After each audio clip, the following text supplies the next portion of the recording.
क्योंकि पुष्प स्वयं टूट कर प्रभु की डलिया में आ जा रहे हैं। कह रहे हैं कहीं हम इनकी सेवा से वंचित ना हो जाएं। सारे पुष्प स्वयं आ रहे हैं। जैसे ही राघवेंद्र सरकार बगिया में प्रवेश करते हैं, उनको देखकर सारे पंछी चहचहा रहे हैं। और तो और जो वहां मोर था वो इनको देखकर नृत्य करने लगा।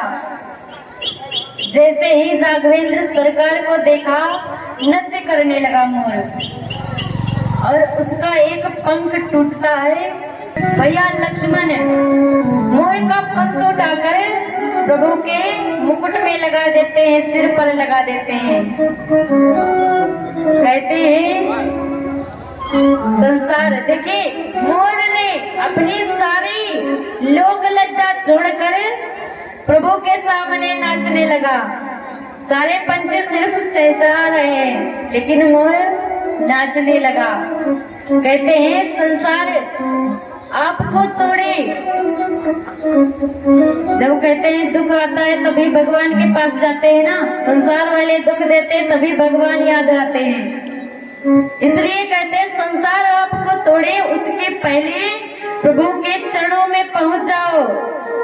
जैसे मोर पहुंच गया और जब उसका पंख टूटा तो उसे भगवान ने हाथों में नहीं सिर पर धारण किया है। भगवान फूल ले ही रहे थे, इधर फूल लेने का कार्यक्रम चल रहा था, तब तक मैया जानकी का आगमन होता है यहाँ। बोलिए विदेहराज नंदिनी की जय हो। अभी बताया था ना, हम बार बार बोले आपसे, ठीक है हम बार बार बोलेंगे। आपका आधा पुण्य हमारी तरफ आ रहा है। जितना आप जयकारा लगाएंगे हमारे बोलने से, आपका आधा पुण्य हमारे पास आ जाएगा। यदि हमको बोलना पड़ा, बिना बोले लगाएंगे तो पूरा पाएंगे। अब आपकी मर्जी है, आधा लेना चाहते हैं या पूरा लेना चाहते हैं। मैया जानकी का इधर आगमन होता है, किस लिए? मैया गौरी की पूजा करने के लिए। कहते हैं मैया गौरी, मैया पार्वती ही जो है वही मैया गौरी है। जब ये 8 वर्ष की, कहते हैं महागौरी, ये इनका गौर रूप कपूर के जैसा, शंख के जैसा गौर वर्ण की, ये 8 वर्ष की है। कहते हैं जब भगवान शिव को प्राप्त करने के लिए ये तपस्या करती हैं, तब इनका स्वरूप एकदम काला हो जाता है। तपस्या करते करते ये एकदम काली हो जाती हैं। और जब भोले बाबा इनकी तपस्या से प्रसन्न होते हैं, गंगा मैया से इनको शुद्ध करते हैं, तब इनका रूप फिर से गौर वर्ण का बन जाता है और ये महागौरी कहलाती हैं। आज अष्टमी का दिन है, महागौरी मैया की पूजा है। बोलिए गौरी मैया की। मैया जानकी पहुंची है गौरी मैया की पूजा करने के लिए। कितना शुभ दिन आज है, वही प्रसंग भी चल रहा है।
जय सीता तमाई,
सुभग सयानी गावही गीत मनोहर बानी।